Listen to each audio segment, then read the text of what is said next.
षष्ठाध्यायी जगन्माता यस्य चित्तात् समुत्थिता वेदानामुपकाराय तस्मै पाणिनये नमः।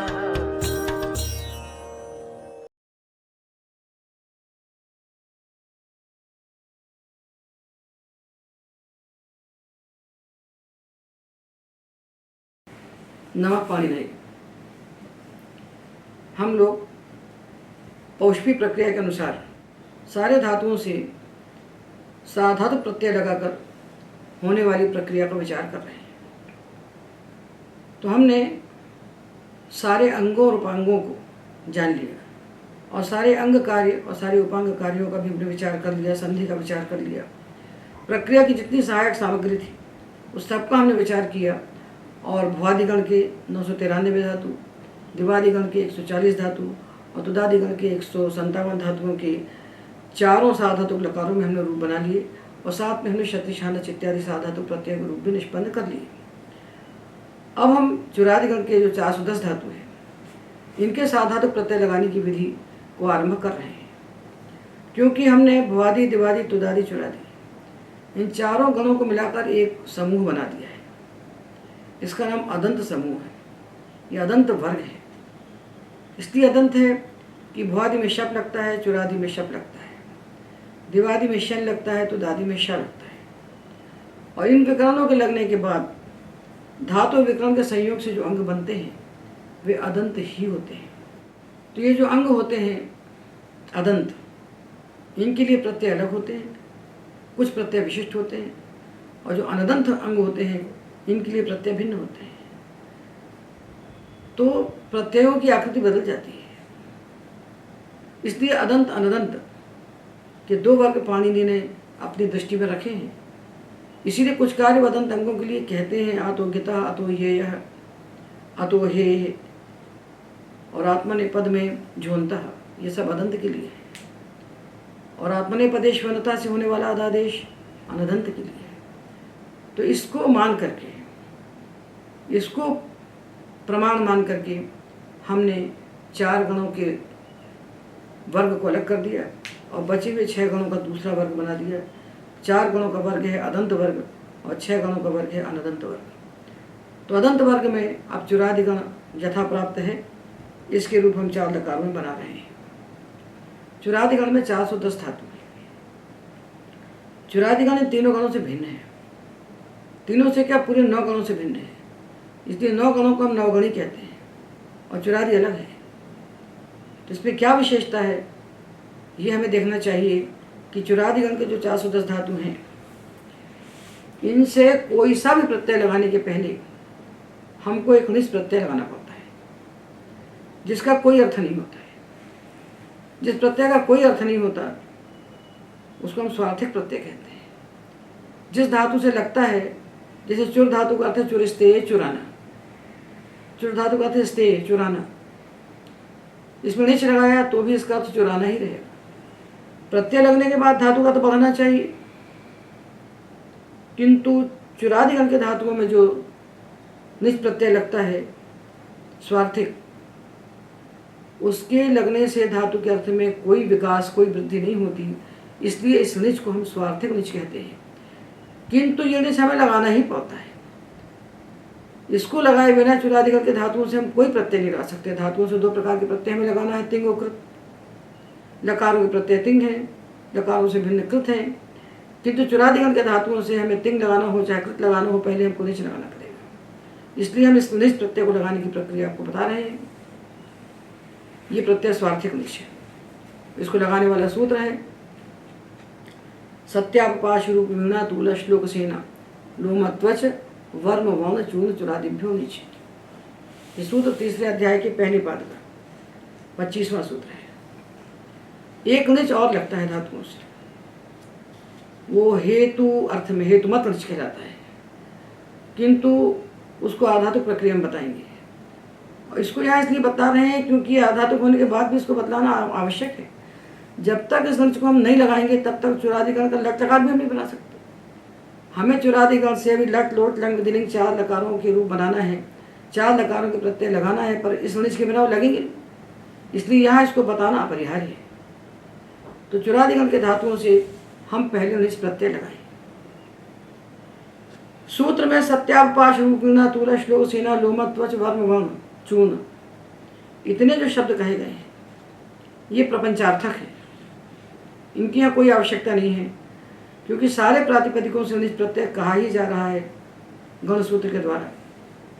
इसलिए सूत्र वस्तुतः यहाँ चुरादिभ्यो णिच इतना ही है।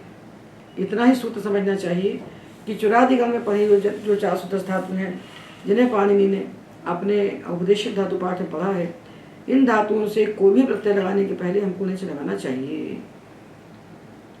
तो हमने इन 410 धातुओं से णिच लगा लिया, एक साथ लगा लिया, एक एक करके क्यों लगाएंगे, लगा लिया, क्योंकि सूत्र सब धातुओं से लगाने के लिए कह रहा है।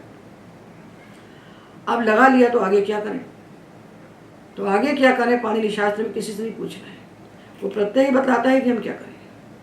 तो प्रत्यय को देखिए, प्रत्यय णिच णिच है तो कैसा प्रत्यय है, साधातुक है कि आधातुक है? तो हमने पढ़ा है कि लट लोट लंग विधिलिंग 4 लकारों के प्रत्यय साधातुक हैं और शित प्रत्यय साधातुक है। तो न तो ये 4 लकारों का प्रत्यय है और न ये शित है, इसलिए साधातुक नहीं है। साधातुक न होने से आधातुक विशेषा सूत्र से इसकी आधातुक संज्ञा है, यह आधातुक प्रत्यय है। तो आधातुक प्रत्यय लगने पर क्या होता है, जो साधातुक में होता है वो नहीं होता है। साधातुक प्रत्यय होने पर हमने क्या किया था, 2 कार्य किए थे।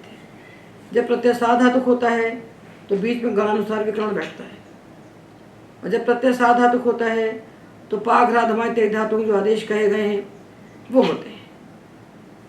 तो सारा विचार यहाँ पर नहीं होगा, क्योंकि हम हेतु मत णिच यहाँ पर नहीं लगा रहे हैं, हम ये स्वार्थिक णिच लगा रहे हैं। चुरादिगण के 410 धातुओं से ही हमको लगाना है, बाकी 9 गण के धातुओं से नहीं लगाना है। तो णिच प्रत्यय आर्धातुक है। यहाँ नकार की संज्ञा होती है चुटू से और चकार की संज्ञा होती है हलंत से, और तस्य लोपा से दोनों को लोप करने के बाद बचता है ई। ये ई प्रत्यय आर्धातुक है और णित है, णित है। तो इसको हम लगाएंगे तभी जाके वो नया धातु जो बनेगा उससे हम लकारों के प्रत्यय लगा सकेंगे, किसी भी लकार के अथवा तिंग अथवा तो कोई भी प्रत्यय लगाना है तो णिच को लगाने के बाद ही लगाएंगे। तो इस णिच को हम कैसे लगाएं? तो देखिए, णित प्रत्यय को लगाने के लिए हमने 2 सूत्र पढ़े हैं अभी तक, केवल अतुपधाया और अचोन्दिति। उपधा के अत के स्थान पर वृद्धि होती है, ये तो णित प्रत्यय परे होने पर। तो णिच प्रत्यय णित है, तो इसके परे होने पर हम उपधा के अत के स्थान पर वृद्धि कर देंगे। जो भी धातु हमको यहाँ पर दिखाई पड़ेंगे चुरादिगण में, जैसे रक, लग, गज, भज, व्रज, घट, चट, नट, शठ, ये धातु हम जो देखते हैं अधुपद, जिनमें इत संज्ञा करने के बाद जिनकी उपधा में ह्रस्व आ है, छोटा आ है, उन धातु को हम अधुपद कहेंगे, क्योंकि अत को तपर किया है। तपर करने से वो एकमात्र कबोधक है। तो इत संज्ञा करने के बाद जिनकी उपधा में ह्रस्व आ है, ये धातु अधुपद है। रक आस्वादने, रक ककारोत्तर अकार की हमने संज्ञा की, उपदेश जन्नासिक इत से बच गया रक। इसकी उपधा में जो आ है इसको हम अतुपधाया से वृद्धि करेंगे तो बनेगा राग। लग से लाग, ये भुआदिगण का लगे धातु अलग है, चुरादिगण का लग आस्वादने अलग है। इसमें हमने उपधा को वृद्धि किया तो उपधाया से, तो बन गया लाग और ई, लागी, रक और ई, राकी, ये बन गए। तो रक, लग, गज, भज, व्रज, छठ, इनकी तो भूवादेव धातु से धातु संज्ञा थी, किंतु जो हमने राकी बना लिया, लागी बना लिया निच लगा करके, इसकी तो धातु संज्ञा भूवादेव धातु से हो नहीं सकती, क्योंकि जो औपदेशिक धातु था उसमें निच लग गया। तो ऐसे धातुओं की धातु संज्ञा करने के लिए हमने सूत्र पढ़ा है सनाद्यंता धातु, और सनादि 12 प्रत्ययों में निच आता है। तो इस राकी, लागी, चाटी, भाजी, इन धातुओं की हमने सनाद्यंता धातुओं से धातु संज्ञा कर ली। जब इनकी धातु संज्ञा हो गई तो अब ये धातुओं के अधिकार में कहे हुए जो 3 प्रत्यय हैं उनके अधिकारी हो गए। अब इन धातुओं से भी हम, इन निजंत धातुओं से भी हम सारे लकार के प्रत्यय लगा सकते हैं, सारे प्रत्यय भी लगा सकते हैं, सारे 3 प्रत्यय लगा सकते हैं। तो इनसे हमने लट, लोट, लंग, विधिलिंग चारों लकारों के प्रत्यय लगा दिए। 4 लकारों के जो 74 प्रत्यय के सामने हमने ला करके बैठा दिए, और जब बैठा दिए तो विकरण लगाना पड़ेगा, क्योंकि चारों लकारों में प्रत्यय सार्वधातुक हैं, कर्तार्थ में हमने लगाए हैं। तो कर्तरी सार्वधातुक प्रत्यय परे होने पर बीच में विकरण का बैठना अनिवार्य है। तो कौन सा विकरण बैठाएं? क्योंकि ये धातु तो किसी गण के नहीं है। रक धातु से निच करके हमने जब रा की धातु बना लिया, लग से लागी बनाया, तो ये धातु तो किसी गण के हैं नहीं, ये सनाद्यंत है। तो हमने पढ़ा है जिस धातु का कोई गण ना हो, जिसके लिए कोई विकरण न कहा गया हो, उसका विकरण शब्द होता है कर्तरी शब्द से, क्योंकि कर्तरी शब्द सामान्य विकरण है। कर्तरी शब्द सूत्र में पाणिनि ने किसी गण का नाम नहीं लिया है, बाकी विकरणों में गण का नाम लिया है। दिवादिभ्यश्चन, स्वादिभ्यश्नु, तुदादिभ्यश, क्रियादिभ्यश्न, रुधादिभ्यश्नम। किंतु शब्द के साथ किसी गण को नहीं कहा। इसलिए नहीं कहा कि सामान्य विकरण, जिसके जिसके लिए कोई विकरण नहीं कहा गया उन धातुओं से शब्द हो जाएगा। तो हमने धातु लिया था लागी, राकी, और प्रत्यय लगाए हमने 4 लकार के, तीतांति, सीथा, था, मीवा, मा इत्यादि सब लगा दिए। और लगाने के बाद बीच में आ गया शब्द। शब्द में शकार प्रकार की हमने इत संज्ञा की। ये शब्द प्रत्यय शित होने से सार्वधातुक है, और पकार की संज्ञा होने से पित है, और पित सार्वधातुक प्रत्यय परे होने पर इगंत अंग को गुण होता है सार्वधातुक आधातुक सूत्र से। तो जो लागी था उसके इकार के स्थान पर हमने गुण किया, गुण हुआ ए, इचो यवा यवा से उसको आय आदेश किया, तो ला गय शब्द का आ से मिलाया, और ती, ला गयति, ला गयता है, ला गयंती, ये बन गया। अब प्रश्न ये है कि बाकी 9 गण जो हैं उनमें तो निर्देश किया गया है कि किस धातु से किस पद के प्रत्यय लगना है। वहाँ तो अनुदात्त के तात्पर्यपदम, स्वरित यतः कर्तृ अभिप्राय क्रियाफले, और शेषात् कर्तरि परस्मै पदम, ये सूत्र निर्णय करके दे देते हैं कि किस धातु से हमें किस पद के प्रत्यय लगाना है, परस्मै पद के कि आत्मनेपद पद के कि उभय पद के। किंतु ये धातु तो गण का रह नहीं गया, ये तो गण के बाहर चला गया, आतिदेशिक हो गया। इससे कौन से प्रत्यय लगाएं? तो सूत्र आता है निचश्च। निचश्च ये जो निजंत धातु बनते हैं, चाहे चुरादिगण के धातुओं से निच लगाकर, स्वार्थिक निच लगाकर बने हुए हों, या सारे धातुओं से, सारे उपदेशिक आतिदेशिक धातुओं से निच लगाकर बने हुए निजंत धातु हों, इनसे कौन सा प्रत्यय लगे? तो निचश्च सूत्र कहता है यदि क्रिया का फल कर्ता को मिलता है तो आत्मनेपद के प्रत्यय लगाइए, और क्रिया का फल दूसरे को मिलता है तो परस्मै पद के प्रत्यय लगाइए। तो निचश्च सूत्र से इन धातुओं से, निजंत धातुओं से हम दोनों पदों के प्रत्यय लगा सकते हैं। तो लागयति, लागयतः, लागयन्ति, लागयते, लागयेते, लागयन्ते, ये दोनों रूप बन सकते हैं, और प्रत्यय इनसे ते, इते, अंते ही लगेंगे। ते, आते, अते नहीं लगेंगे, क्योंकि इनमें हमने शब्द लगाया है, और शब्द के लगाने से लागी और ई से हमने बनाया है गुण करके आयादेश किया। ला गय, ला गय ये अदंत अंग बना है। तो अदंत अंग के लिए जो प्रत्यय कहे गए हैं वे ही प्रत्यय इन धातुओं से हमें लगाना चाहिए। ये हमने अधुपद धातुओं का विचार किया। अत उपधाया से होने वाली वृद्धि जो उपधा के अत के स्थान पर हुई है। अब हमने यित्वित प्रत्ययों के लिए दूसरा सूत्र पढ़ा है अचो नीति। अजंत अंग को वृद्धि होती है यित्वित प्रत्यय परे होने पर। तो हमने धातु लिया ची, तो ची धातु के अंत में ई है, ईक है, आगे प्रत्यय बैठा है अनिच, यूनित है। तो सार धातु का धातु की ओर से होने वाले गुण को बाध करके अचो नीति से हमने इकार के स्थान में वृद्धि की, तो बन गया चई।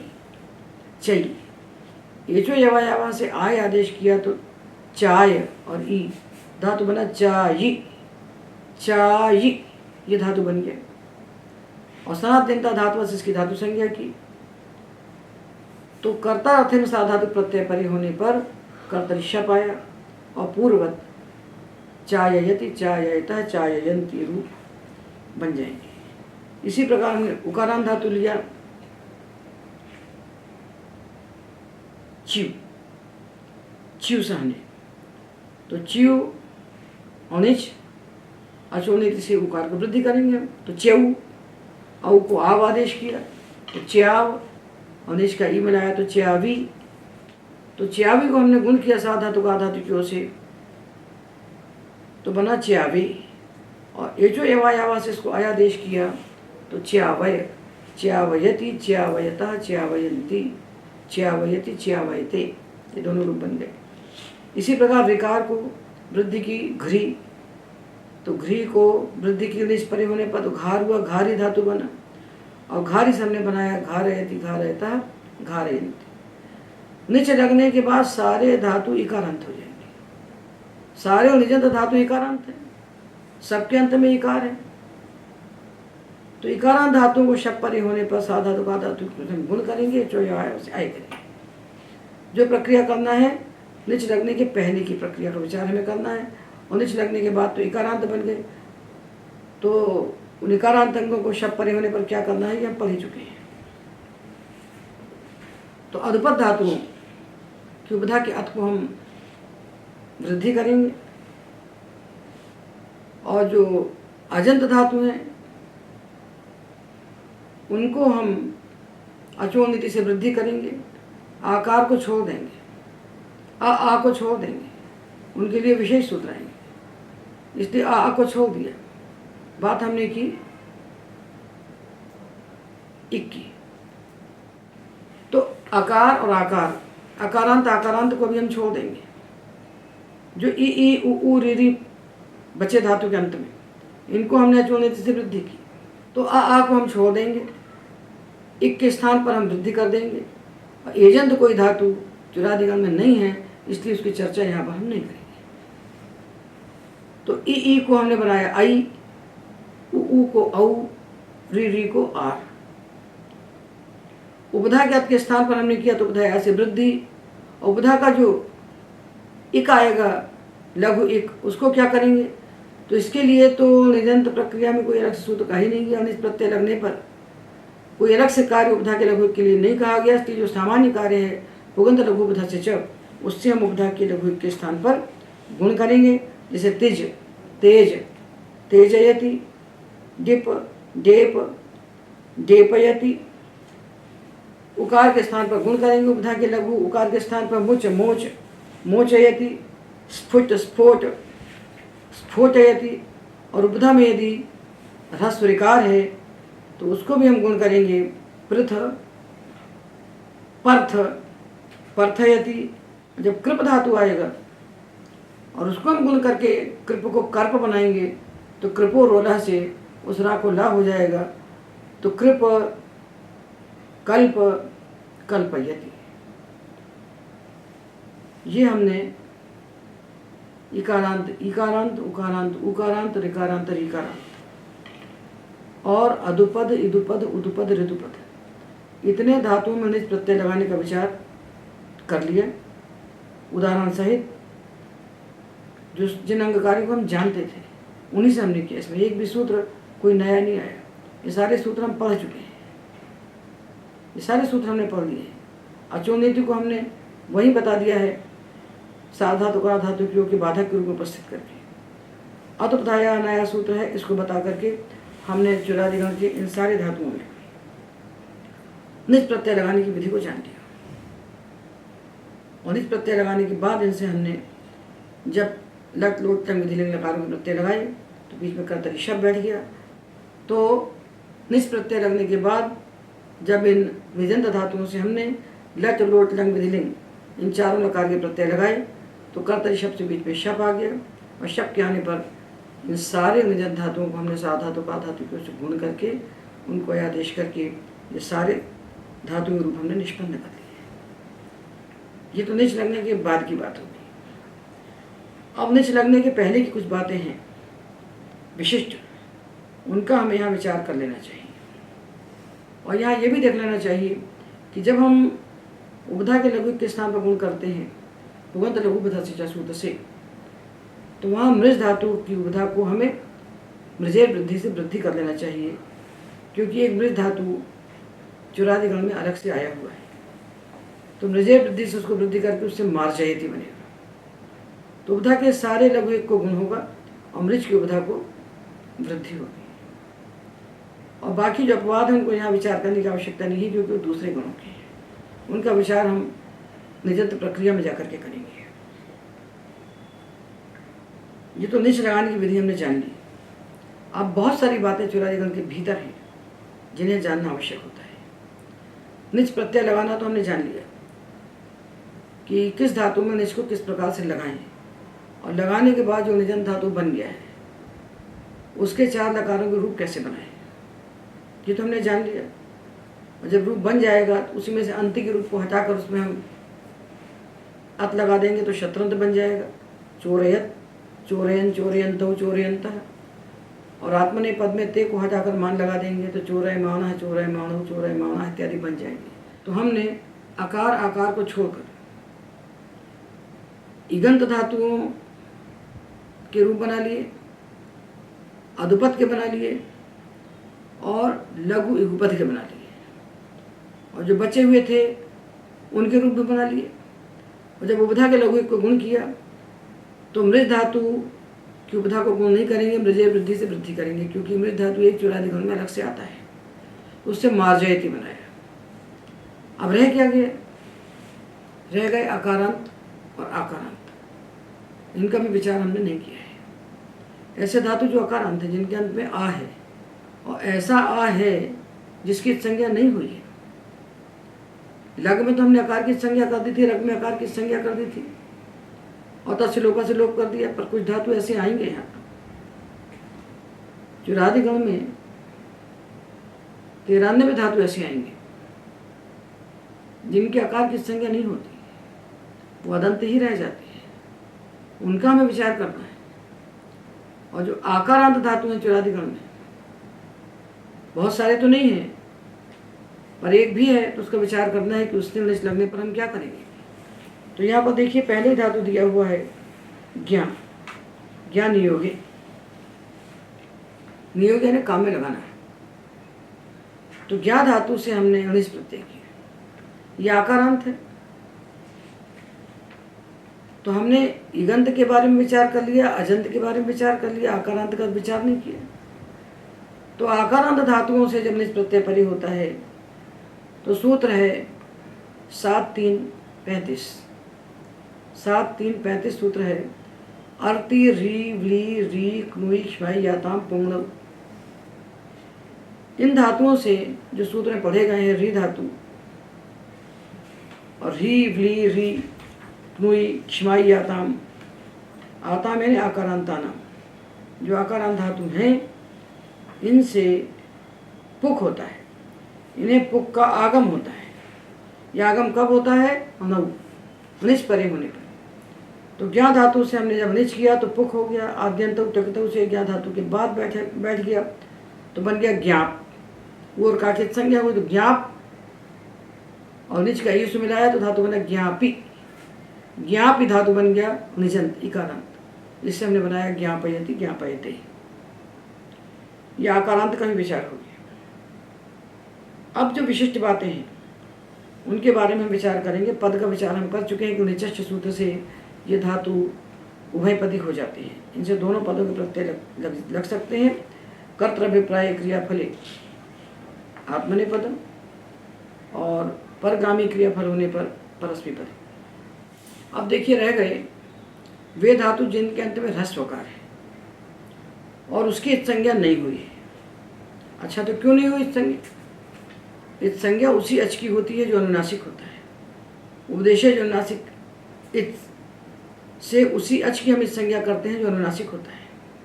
और चुरादिगण में पाणिनि ने 93 धातु ऐसे पढ़े हैं जिन धातुओं के अंत में आने वाले उस अच को उन्होंने अनुनासिक नहीं किया। अनुनासिक नहीं किया तो क्यों नहीं किया? इसलिए नहीं किया कि पाणिनि इनके अच की संज्ञा नहीं करना चाहते थे। जब इनकी संज्ञा नहीं हुई और ये सारे धातुओं के अंत में ह्रस्व आ है, सबके अंत में छोटा आ है, और उसकी संज्ञा नहीं की, तो ये सारे धातु अनेकाच हो गए। ये अनेकाच हो गए और ये अदंत हो गए। जब आकार की संज्ञा नहीं हुई तो ये अदंत हो गए। ये सारे धातु चुरादिगण के धातु पाठ में 1608 से लेकर 1700 तक पढ़े गए हैं। तो ये धातु कहलाए 93। ये 93 अदंत धातु हैं चुरादिगण के भीतर। इनके बारे में हमें जानना चाहिए। उसके बाद हमें मित धातुओं के बारे में जानना चाहिए। तो पहले हम इन अदंत धातुओं के बारे में जानें। ये सहज बोध के प्रथम भाग में 280 पृष्ठ पर इनकी प्रक्रिया दी हुई है। और जो ये धातु हैं 167 पृष्ठ से लेकर के 1700 तक कहे गए हैं, 171 तक। तो 280 पृष्ठ पर देखिए, ये सूत्र कहता है अतो लोपः। धातु के अंत में अथ, अतेन ह्रस्व छोटा, और उसके बाद प्रत्यय आया हो आर्धातु, कोई सा भी आर्धातु प्रत्यय हो। पाणिनि ने आर्धातु के 2 अधिकार बनाए हैं। एक बनाया है 6-4 में और एक बनाया है 2-4 में। तो 6वें अध्याय के 4थे पाद का सूत्र है ये 48वां अतो लोपः। इसके ऊपर 46वां सूत्र है आर्धातु के, जो अधिकार सूत्र है। इस अधिकार में कहे हुए सारे कार्य आर्धातु प्रत्यय परे होने पर ही होते हैं। तो सूत्र कहता है अतो लोपः।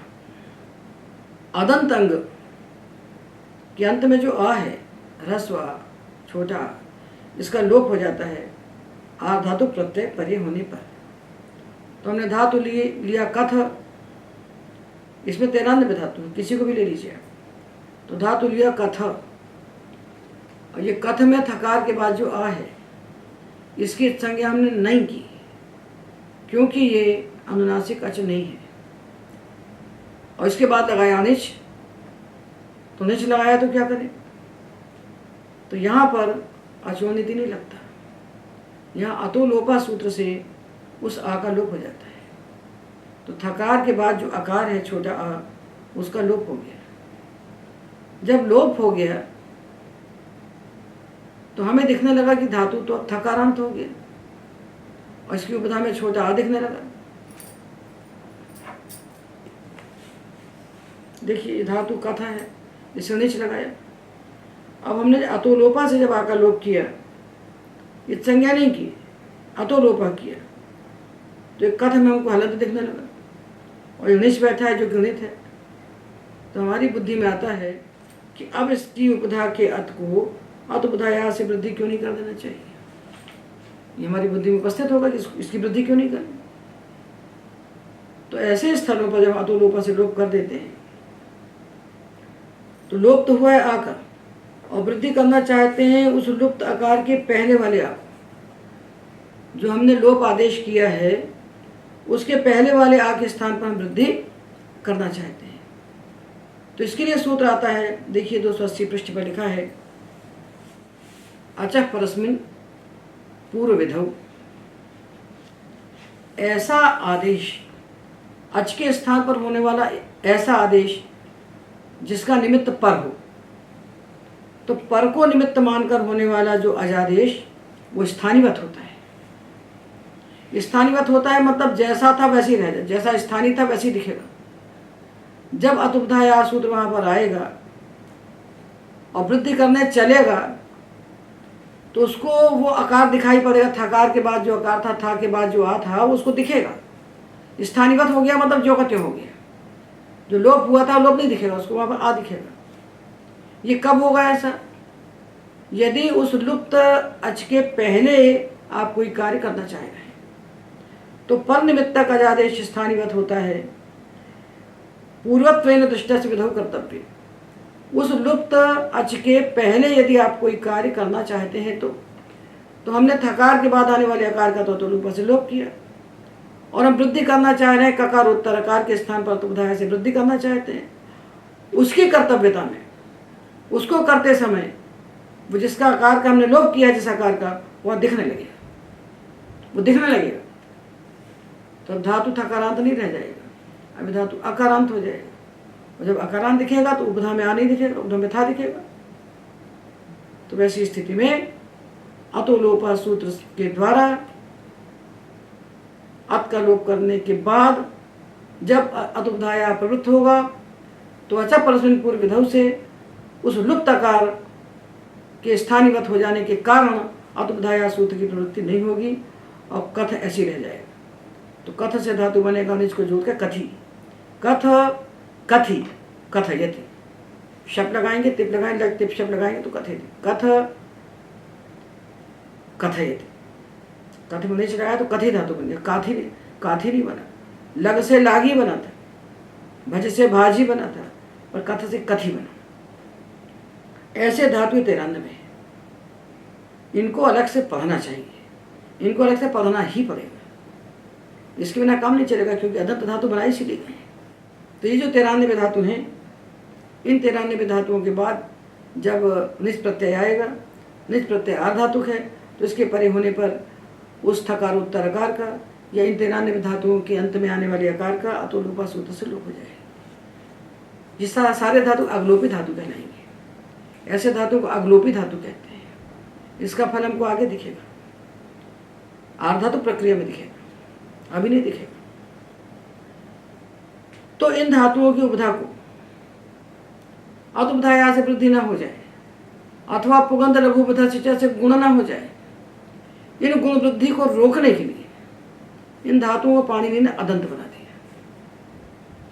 अदंत बना करके अतो लोपा से जब लोप किया तो इनकी उपधा में जो गुण प्राप्त था वो गुण नहीं हुआ, पुगंध लघु उपधा से जो गुण प्राप्त हो सकता था वो नहीं हुआ, और अतुब्धाया से जो वृद्धि प्राप्त हो सकती थी वो नहीं हुआ।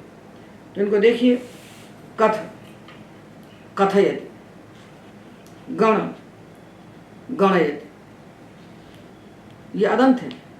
इनका पाठ करिए, इन 93 धातुओं का पाठ कीजिए, बिना पाठ किए नहीं आएंगे।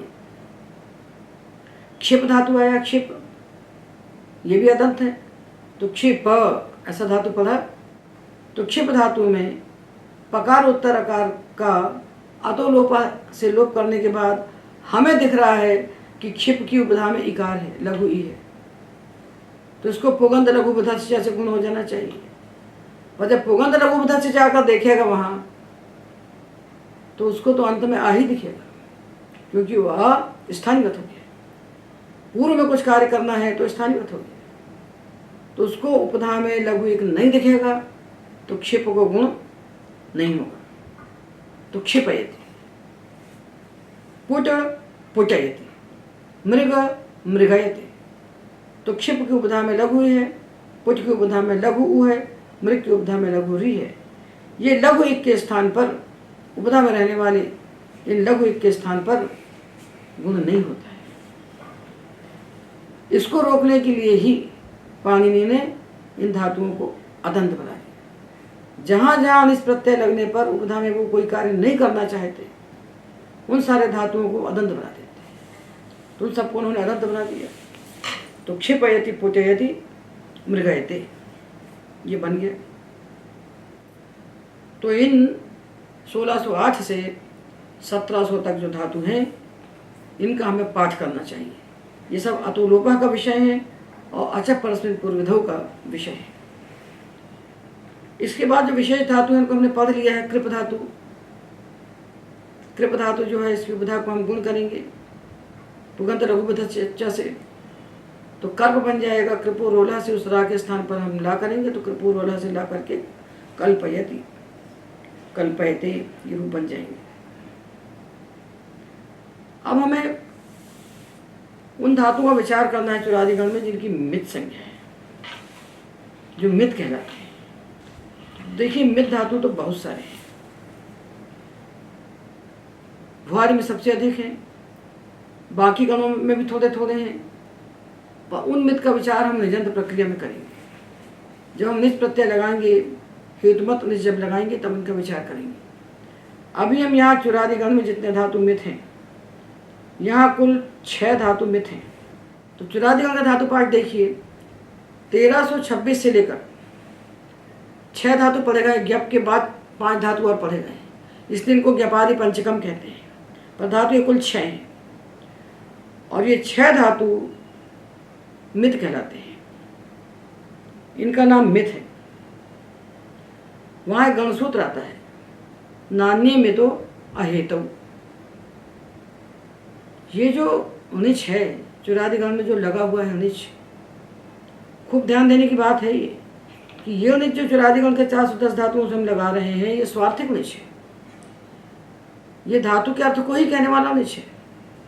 और बाकी सारे धातुओं से और चुरादिगण के भी धातुओं से और आदिदेशिक भी धातुओं से जब हम निच लगाएंगे, जिससे जब प्रयोजक का व्यापार कहेंगे, जैसे पठ यानी पढ़ता है, पठति पढ़ता है और पाठ यदि पढ़ाता है, लिखति लेखयति, भुंक्ते भोजयति, करोति कारयति, वदति वादयति, चलति चालयति, ये जो निच लगाकर हम निजंत धातु बना रहे हैं, ये जो निच प्रत्यय है ये स्वार्थिक नहीं है, चुरादिगण के धातुओं से लगा हुआ नहीं है।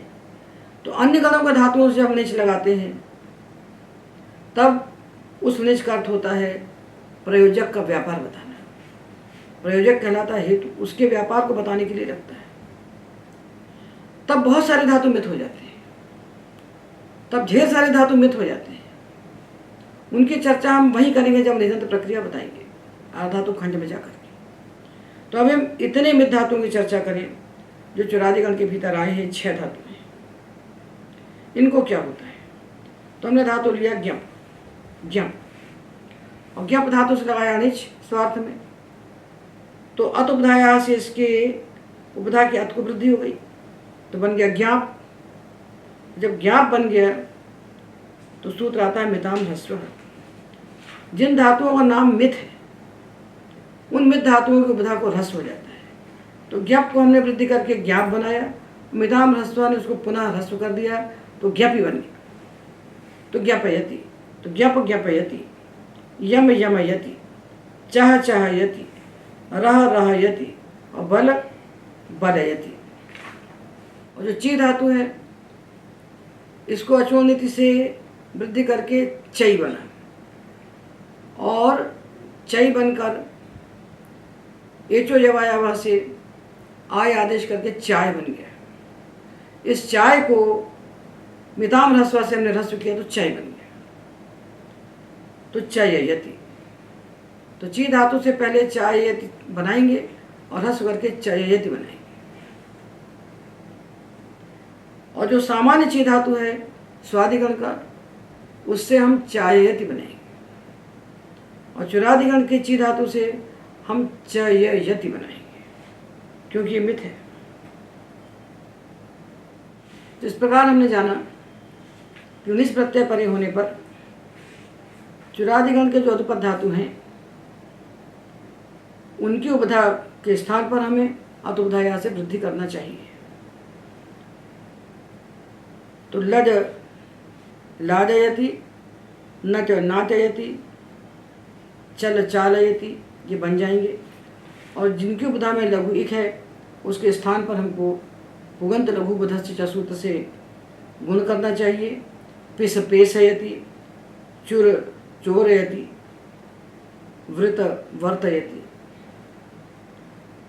अब एक धातु यहाँ पर और आता है, वो विशेष धातु है जिसकी उपधा में दीर्घ री मिलेगा हमको, क्रीत संशब्दने। ये धातु है क्रीत, इसको उपधा में दीर्घ री है, इसको उपधा याश्च ने कर दिया इर, तो कृत बन गया। और कृत बनने के बाद हम देखते हैं कि धातु के अंत में हल है, उपधा में रा है और उस रा की उपधा में इक है। तो हमने उपधा यांच सूत्र पढ़ा है कि जिन धातुओं की उपधा में रेफ और वकार हो और उनकी उपधा में इक हो तो उस इक को दीर्घ हो जाता है। उपधा यांच सूत्र 8वें अध्याय के दूसरे पाद का है, उपधा याश्च सूत्र 7वें अध्याय के पहले पाद का है। तो इसको दीर्घ हो गया तो बन गया कीर्त, इसमें निच का ई लगाया तो धातु बना कीर्ति, कीर्तयति, कीर्तयति। तो ये हमने उपधा में रहने वाले दीर्घ ऋकार का विचार किया। और इसके अलावा जो धातु बच गए, जिनके अंत में अच नहीं है, जिनकी उपधा में अत नहीं है और जिनकी उपधा में लघु इक नहीं है, उन सब धातुओं को कुछ नहीं। जैसे चिंत, चिंतयति, चूर्ण, चूर्णयति, इन्हें कुछ नहीं। और जो अदंत धातु हैं, अदंत धातु हैं जिनके अंत में आने वाले अत की हमने इत संज्ञा न करके अतोलोपा से उनका लोप किया है, उनकी उपधा को भी कुछ नहीं, क्योंकि उनकी उपधा को कुछ ना होने देने के लिए ही उनको अदंत किया गया है। उनकी उपधा में गुणवृद्धि कोई भी कार्य ना हो, वो जैसे के तैसे रह जाएं, इसीलिए उन धातुओं को पाणिनि ने अदंत बनाया है। और अदंत बना करके अचक परस्मिन् पूर्व विधौ से उस लुप्त अत को स्थानीवत करके उसके पहले होने वाले सारे कार्यों को उन्होंने रोक दिया है। तो ये हमने सारे धातुओं में निज को लगाकर निजंत धातु निष्पन्न कर लिए। किंतु यहाँ कुछ बातें और विचारनी बचती हैं कि निचश्च सूत्र तो कह रहा है कि इन सबसे आप दोनों पदों के प्रत्यय लगा सकते हैं क्रिया के फल को देख करके। किंतु इस चुरादिगण के भीतर दो गणसूत्र आते हैं। एक है आकुस्माद आत्मनेपदिना, जो आकुस्मीय धातु है। यह आकुस्मीय धातु 1424 से लेकर 1462 तक कहे गए हैं। ये गणसूत्र दिए हैं 283 पृष्ठ पर, इसको देख सकते हैं प्रथम भाग में। तो 1424 से 1462 तक जो धातु है इनका नाम आकुस्मीय है। इनके लिए गणसूत्र है आकुस्माद आत्मनेपदिना। इन आकुस्मीय धातुओं से आत्मनेपद के ही प्रत्यय लगेंगे, परस्मैपद पद के नहीं लगेंगे। तो निचश्च यहाँ पर नहीं लगेगा। तो चित चेतयते, गंध गंधयते, कुस्म कुस्मयते, इनसे केवल आत्मनेपद होगा। और जो अदंत धातु हैं 93, उन्हीं के भीतर 10 धातु बैठे हुए हैं। ये आगर्वीय हैं। आगर्वीय होने का फल होगा कि इनसे केवल आत्मनेपद होगा। और अदंत होने का फल ये होगा कि इनकी उपधा को कुछ नहीं होगा। तो कुह कुहयते, मृग मृगयते, गृह गृहयते। और यहाँ जो पुस्तक में 283 पेज पर गरहयते लिख दिया है, अशुद्ध है, इसको ठीक कर सकते हैं। तो हमने पद का विचार किया कि निचश्च से जो उभय पद प्राप्त था उसको बाध करके दो गणसूत्र आते हैं जो आकुस्माद आत्मनेपदिमत, जो आकुस्मीय धातुओं से आत्मनेपद करते हैं और आगर्वीय धातुओं से केवल आत्मनेपद करते हैं। इसके बाद भी चुरादिगण के धातुओं में कुछ विचारणी बातें बहुत सारी रह जाती हैं, उनका विचार भी हमको यहाँ अवश्य करना चाहिए। किंतु इसका व्याख्यान हम आगे करेंगे। आज के व्याख्यान में एतावदेव।